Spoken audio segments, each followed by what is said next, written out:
नमस्कार, मैं हूं आस्था और आप देख रहे हैं ध्येय टीवी। अंतरिक्ष वैज्ञानिक कई सालों से पृथ्वी के अलावा अन्य ग्रहों पर जीवन की तलाश कर रहे हैं, जिसमें वैज्ञानिक मंगल, बृहस्पति और शनि पर ज्यादा फोकस कर रहे हैं। इसी क्रम में शनि ग्रह के चंद्रमा एनसेलाडस पर जैविक प्रक्रियाओं से संबंधित कुछ साक्ष्य मिले हैं। वैज्ञानिकों ने नासा के कैसनी मिशन के डेटा का उपयोग करते हुए वहां पर फास्फोरस की मौजूदगी का पता लगाया है। वैज्ञानिकों को बहुत उम्मीद है कि इस तरह के पिंडों के तरल पानी के इलाकों में जीवन हो सकता है और इसके लिए विशेष शोध कार्य भी चल रहे हैं।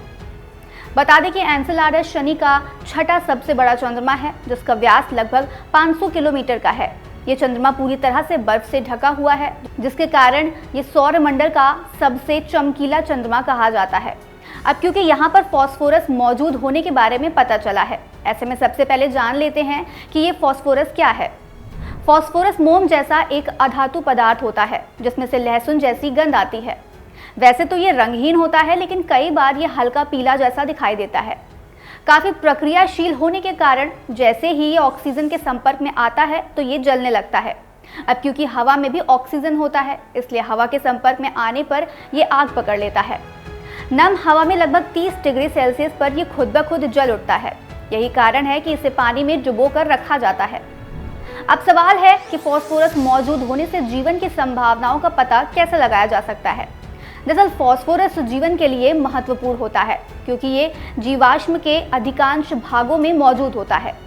जीवाश्म प्रोटीन, न्यूक्लिक एसिडों यानी डीएनए और आरएनए और एडेनोसिन ट्राइफॉस्फेट जैसे महत्वपूर्ण बायोलॉजिकल मॉलिक्यूल के निर्माण के लिए फास्फोरस काफ़ी ज़रूरी होता है।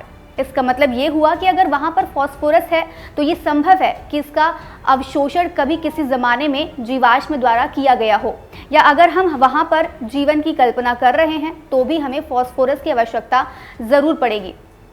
यहाँ एक बात जानना ज़रूरी है कि दूसरे ग्रहों पर जीवन की तलाश का मतलब ये नहीं है कि पृथ्वी के बाहर किसी पिंड में इंसान के जीवन के ही अनुकूल स्थितियाँ हों।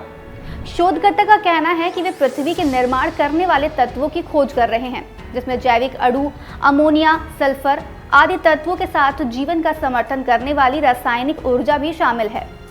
अब तक एनसेलाडस पर फास्फोरस के संकेत नहीं मिले थे, लेकिन इस खोज ने खगोलविदों में एक नई उम्मीद जताई है।